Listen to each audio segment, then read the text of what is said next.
Alhamdulillahi wahda wa salatu wa salam ala rasulullah. Nous sommes au deuxième jour de notre formation par la grâce d'Allah Azza wa Jal qui nous prépare à accueillir le mois béni de Ramadan. Notre invité tant attendu. Allahumma ballighna Ramadan, Allahumma ballighna Ramadan, Allahumma ballighna Ramadan. Et aujourd'hui est aussi un jour très important dans notre formation, dans notre spiritualité. Quand on parle d'immersion spirituelle, on ne peut pas en parler sans parler de la fondation et du fondement. Une maison qui a été élevée avec seulement des murs sans fondation est une maison qui s'effondre. Donc forcément, pour que notre maison soit solide, il faut que notre fondation soit solide. Et cette fondation pour l'islam, au niveau du dogme, c'est le tawhid. Bien évidemment, ce que nous allons dire aujourd'hui sur le tawhid est vraiment un résumé très succinct de ce qu'on peut dire sur ce sujet-là. Il faut savoir que le prophète sallallahu alayhi wa sallam a enseigné pendant 10 ans le tawhid à la Mecque, avant que tout autre acte d'adoration n'ait été descendu. Ni la prière, ni le jeûne, ni la zakat, ni le hajj, ni porter le voile, ni rien parmi les actes d'adoration, les piliers de l'islam n'ont été descendus. Et pendant 10 ans, le prophète sallallahu alayhi wa sallam n'a enseigné que le tawhid. Et il l'a enseigné à des gens qui étaient arabophones, à des arabes qui comprenaient très bien tous les termes que le prophète sallallahu alayhi wa sallam utilisait. Qu'en est-il alors aujourd'hui de nous autres qui avons besoin de traduction pour comprendre la langue du Coran, la langue de notre religion? Donc bien évidemment, le sujet abordé aujourd'hui ne fera certainement pas tout le tour du sujet et je vous inviterai vraiment à aller étudier ce sujet qui est d'une importance capitale pour le musulman. C'est indispensable et incontournable comme science. Un jour, le prophète sallallahu alayhi wa sallam était assis avec les compagnons radiallahu anhum et il leur a dit: un homme est entré au paradis à cause d'une mouche. Un homme est entré en enfer à cause d'une mouche. Et les compagnons étaient étonnés. Ajib, à cause d'une mouche, un homme est entré au paradis et à cause d'une mouche, un homme est entré en enfer. Comment ça se fait?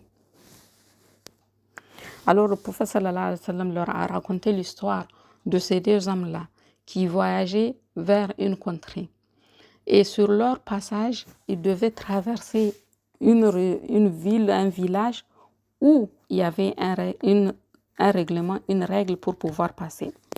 Dans ce village-là, pour pouvoir traverser, passer, suivre ton chemin, il faut que tu sacrifies quelque chose à leur idole.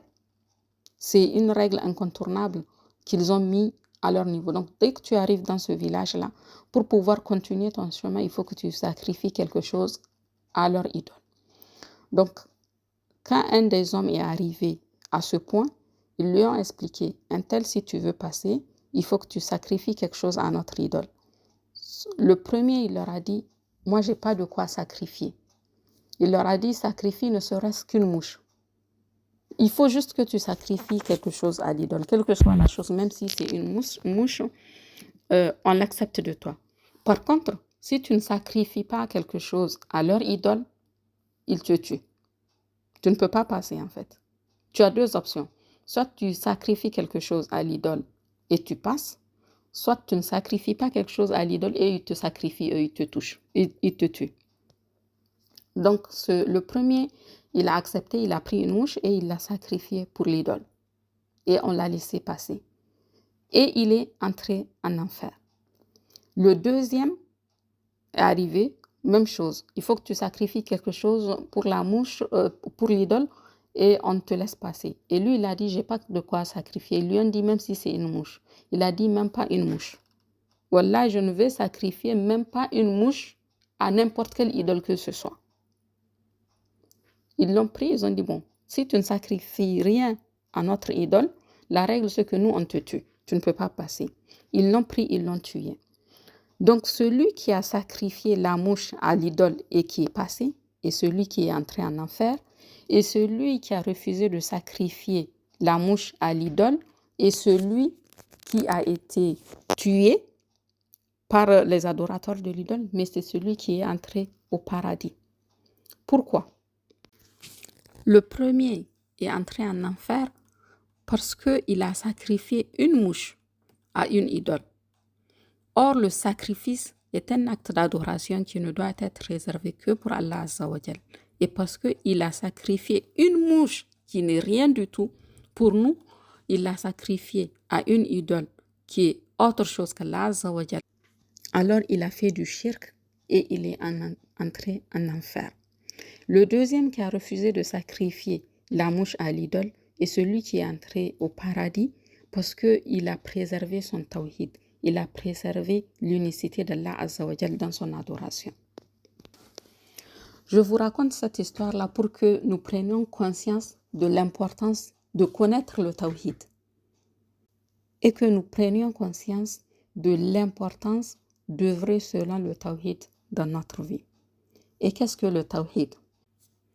Le tawhid, l'unicité, c'est la croyance en l'unicité d'Allah Azza wa Jal dans sa souveraineté.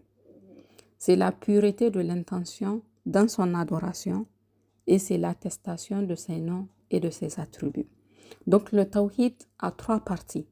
Tawhid al-Rububiyya, l'unicité d'Allah Azza wa Jal dans sa seigneurie.